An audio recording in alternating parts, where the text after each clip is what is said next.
Olá, pessoal! Aqui é a Liliane, professora de Geografia, e nós vamos fazer hoje a primeira aula do PET 2 do oitavo ano. Então, essa aula é referente aí à primeira semana do PET 2 e serve tanto para o oitavo ano regular quanto para o oitavo ano de modalidades especiais, que é o EJA. Então, as informações que estão aqui nos slides foram feitas baseadas tanto nas apostilas do PET, né, no caso o PET 2, assim como foram colocadas novas informações por mim.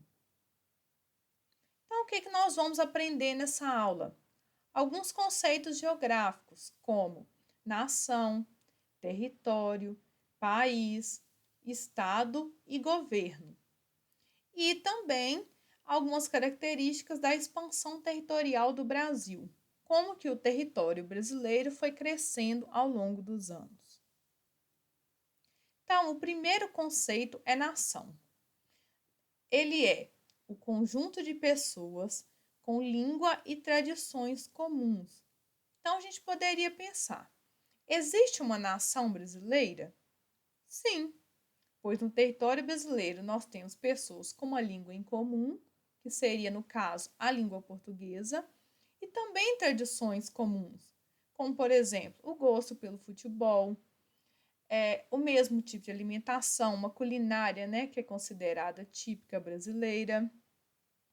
Porém, nem toda nação possui um território próprio. Então, o exemplo citado pelo PET é o povo cigano.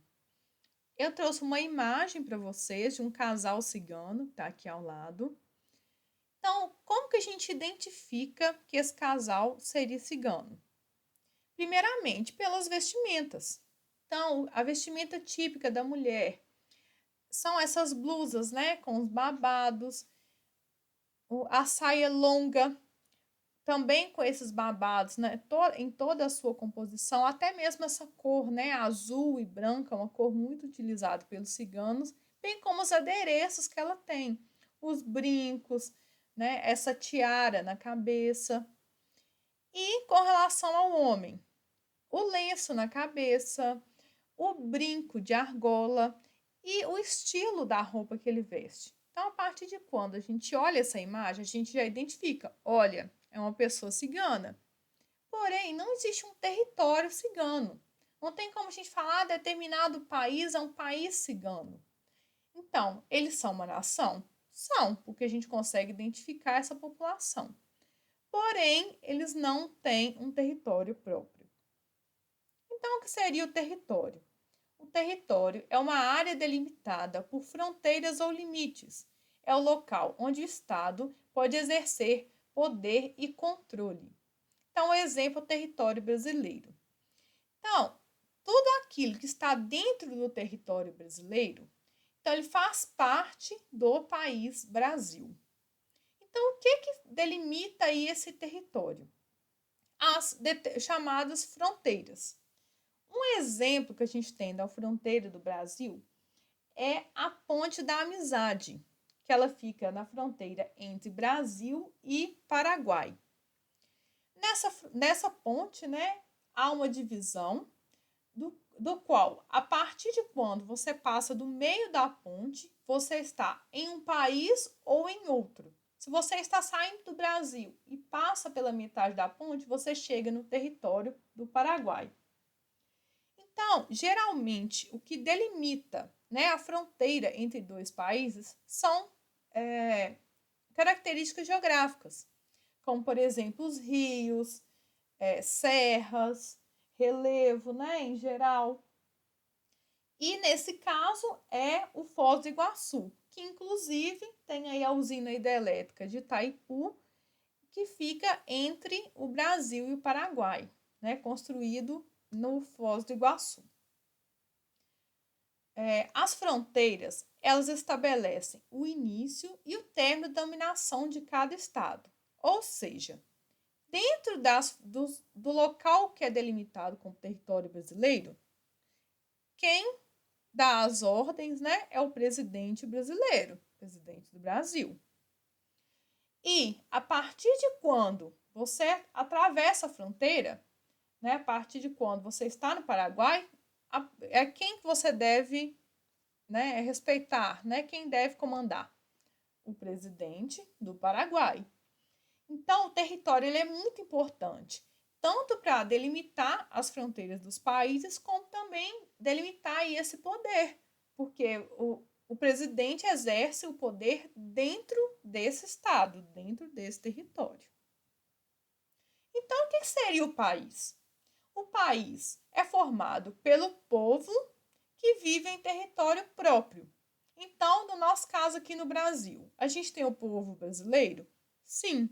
E a gente tem o território brasileiro? Sim. Então, a gente pode considerar que o Brasil é um país. Ah, mas é só ter um povo e um território que é um país? Não é apenas isso. Também tem que ter um governo soberano que representa. O que significaria isso? Tem que ter um governo que vai comandar esse país, né, do qual o povo, ele representaria o povo, né, pelo menos em teoria, e esse governo soberano não precisa apenas ser reconhecido pelos seus habitantes como um governo. Ele também precisa ser reconhecido internacionalmente. Essa é a observação que eu coloquei para vocês.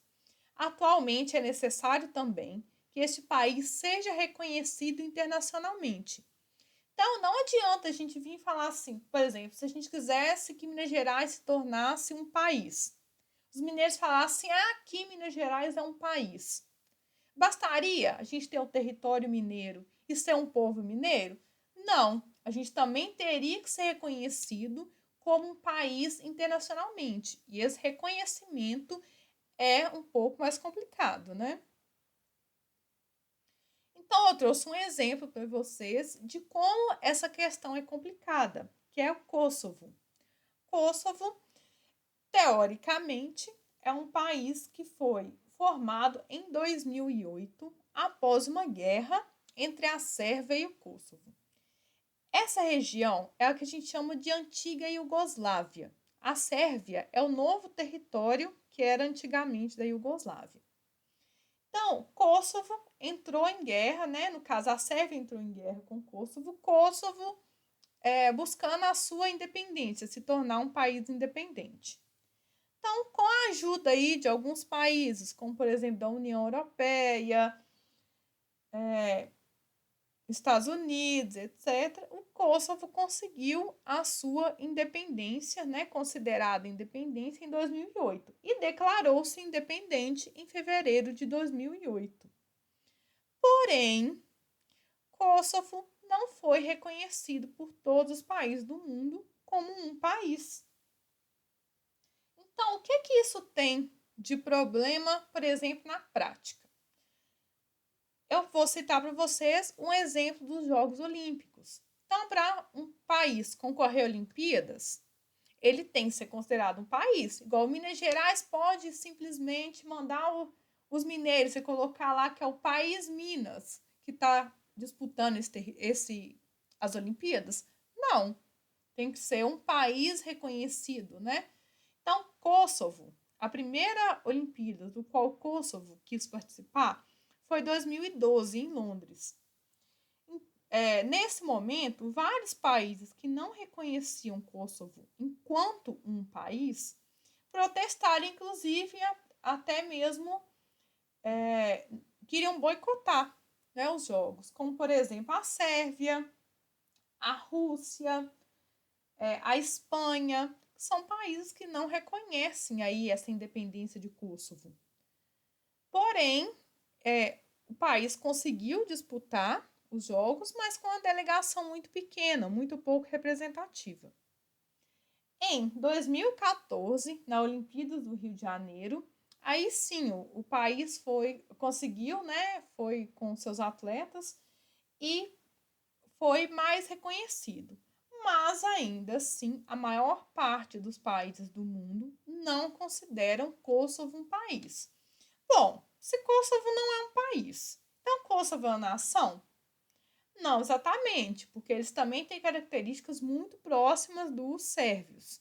Então, o que Kosovo é, afinal de contas? Então, atualmente ele é considerado como um governo autônomo. Então, Kosovo continua aí lutando para conseguir o reconhecimento internacional enquanto um país.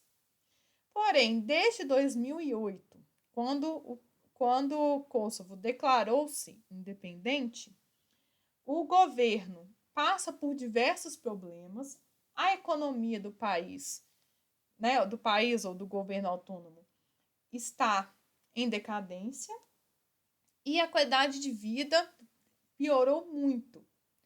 Então, esse governo não conseguiu totalmente ser autônomo.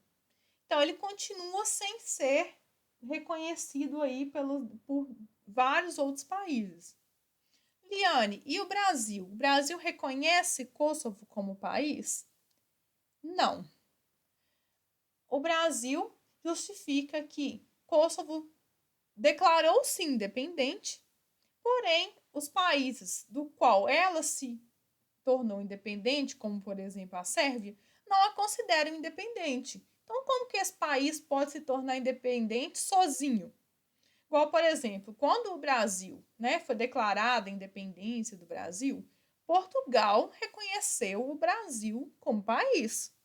Então, um pressuposto que existe para um país se tornar independente é que o outro do qual, né, ele se derivou considere-o como independente. E isso não tem acontecido. E não só pela Sérvia, se fosse pelo menos, se fosse, por exemplo, só a Sérvia que dissesse, não, e nós não reconhecemos, né? Porque claro que é uma questão de interesse deles. Mas os outros países reconhecessem, aí seria uma outra questão. Mas devido ao fato desse governo não ter conseguido se desenvolver o suficiente, vários outros países do mundo, aliás, a maior parte deles não considera Kosovo como país. Então, hoje a gente diz que ele é um governo autônomo. Então, o que é um Estado? Estado com letra maiúscula se difere do Estado com letra minúscula. O Estado com letra maiúscula a gente refere ao conjunto de instituições que formam a organização política e administrativa de um povo. Ou seja, o Estado são todas aquelas instituições que ajudam aí nessa questão política. É aquilo que forma um Estado. Então, por exemplo, no Brasil a gente tem um Estado democrático. E dentro do Estado democrático a gente tem aí vários tipos de órgãos, né? A gente tem vários tipos de cargos, como presidente, governador, ministro, nós temos a justiça, nós temos vários tipos de organizações políticas, né, e administrativas que vão organizar aí o país, que estão dentro desse Estado. Então, o Estado é uma coisa bem maior do qual o país é regido. Então, governo. Governo é basicamente quem está no comando, é aquele que comanda. E sua base são os políticos. Então, o governo é dividido em 3 níveis: federal, estadual e municipal. Então, dando um exemplo aqui no nosso caso, na esfera federal, quem é o comandante da esfera federal? É o presidente. No nosso caso, nesse momento, é o Bolsonaro. No governo estadual, quem é o governador? É o Romeu Zema. E no município, aí vai ser o prefeito de cada um dos municípios. Então, o governo, ele é formado por quem comanda naquele momento. Então, se for eleito um outro presidente, então vai ser um governo, o governo vai continuar sendo federal? Vai, porém vai ser o governo de outro fulano, né? Então, governo e Estado são sinônimos?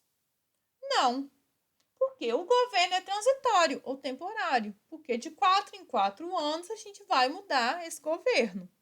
Então, quem vai governar, quem vai estar no poder naquele momento, vai trocar depois de 4 anos, ou pode ser que seja reeleito. Mas esse governo vai trocar. exemplo, nós podemos dizer que existe o governo Lula, que existe o governo Bolsonaro, mas a gente não fala, por exemplo, existe o estado do Bolsonaro, o estado do Lula. Por que nós não dizemos isso? Porque estado já é uma coisa mais permanente. Um estado democrático, né? Ele poderia mudar para um estado ditatorial? Poderia, mas seria uma mudança muito grande nessa organização. A gente sempre tem que ter em mente que o Estado é algo bem maior do que o governo. Então, agora vamos aprender sobre a expansão territorial do Brasil. Então, a primeira divisão oficial do território brasileiro, que no caso, né, foi na época que ele foi colonizado por Portugal, foi estabelecido pelo chamado Tratado de Tordesilhas, assinado entre Espanha e Portugal em 7 de junho de 1494. E qual foi o primeiro limite do território brasileiro? Era uma linha imaginária que passava a 370 léguas a oeste do arquipélago, né, ou seja, uma ilha de Cabo Verde. A gente tem que lembrar que nessa época não existia essa delimitação tão fortemente delimitada de maneira firme, né, como hoje. Então, 370 léguas é uma delimitação que não dá para se saber exatamente até onde vai essas 370 léguas. Então, foi isso que gerou outras divisões posteriormente. Então, a partir de quando foi estabelecido aí esse território brasileiro, qual que é a função aí político-administrativa de Portugal? Vou cuidar desse território, vou dominar esse território, vou governar esse território. Como que eu vou administrar um país tão grande quanto o Brasil? É muito complicado. Então, a primeira coisa que tem que se fazer é dividir o território, que é o que a gente chama de regionalizar. Então, a primeira divisão que Portugal fez no Brasil foi a divisão em capitanias hereditárias, em 1534. O que são essas capitanias hereditárias? Eram 15 grandes faixas de terra, do qual eram doadas, né, para pessoas de Portugal, e eles deveriam fazer essas terras serem produtivas. Depois de muitos anos, o Brasil já começou a se estabelecer, né, com um território mais aproximado, podemos dizer, do que a gente tem hoje, e começa a crescer o país sem ser essa parte apenas litorânea. Começa a crescer o avanço para o interior, que a gente chama. Então surgem os estados como o Grão-Pará e São Paulo, que são estados que são muito grandes nesse primeiro momento, né? Mas vão ser divididos, formando aí outros estados. Nesse momento surge Minas Gerais.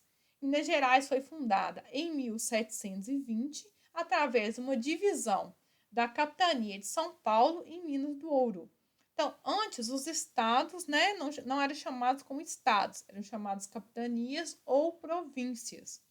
Então, a divisão da capitania de São Paulo e Minas do Ouro formou os estados de São Paulo e Minas Gerais. Em 1889, a época aí de independência do Brasil, que a gente já comentou anteriormente, e a formação da República, né? A instituição do país, a República Brasileira, que é o que a gente tem até hoje. Então, fica mais visível a divisão do país em 17 estados. Então, naquele momento, essa era a configuração do território brasileiro. Em 1943, o governo brasileiro começa a expandir esse território. Em 1904, o Acre é comprado da Bolívia. Em 1942, o governo cria os territórios de Roraima, que aí na época, né, tinha o nome de Rio Branco, Amapá e o Fernando de Noronha, né, a ilha Fernando de Noronha, que no caso faz parte do estado da Paraíba. Em 1946 é criado o estado de Rondônia, só que Na primeira denominação do estado, ele era chamado de Guaporé. Pouca gente conhece essa denominação do estado de Rondônia. Agora, com relação ao mapa de 1990, que é o mapa que a gente tem atual. Então, em 1960, Goiás foi desmembrado, né? Foi dividido para abrigar a capital, que é Brasília. Brasília foi construída não, né? Ela foi inaugurada em 1960. Então, aparece aí o Distrito Federal, que antes não tinha, né, no país. E em 1979, o governo divide esse território ainda mais e cria o Mato Grosso do Sul. E a última divisão que a gente tem no território foi produzida pela Constituição de 1988, que dividiu o país, criando o estado do Tocantins, que foi criado em 1989. Então, em 1990, a gente tem essa configuração do mapa, que é hoje o mapa territorial do Brasil atual. Então, vamos fazer aqui um resumão. O que a gente aprendeu? Os conceitos de nação, território, país, estado e governo. E depois nós acompanhamos as mudanças históricas do território brasileiro. Aqui nesse mapa ao lado tem aí a configuração de hoje, o mapa de hoje do Brasil. Então, chegamos ao fim da nossa aula. Agradeço a vocês o tempo, a atenção e quero pedir vocês agora a retribuição. Aperta o joinha para agradecer, inscreve aqui no canal, dá aí os seus likes e qualquer dúvida que você tenha sobre a aula, alguma coisa que você queira complementar, né? Você pode fazer comentários, né? Alguma coisa que você gostou, que você não gostou, pode ficar à vontade para poder escrever nos comentários. E também me sigam lá no Instagram, @Liliane de Deus Barbosa. Lá nós vamos colocar algumas atividades, algumas coisas que a gente vai poder depois trabalhar aí nas nossas aulas. Muito obrigada a vocês mais uma vez e até a próxima.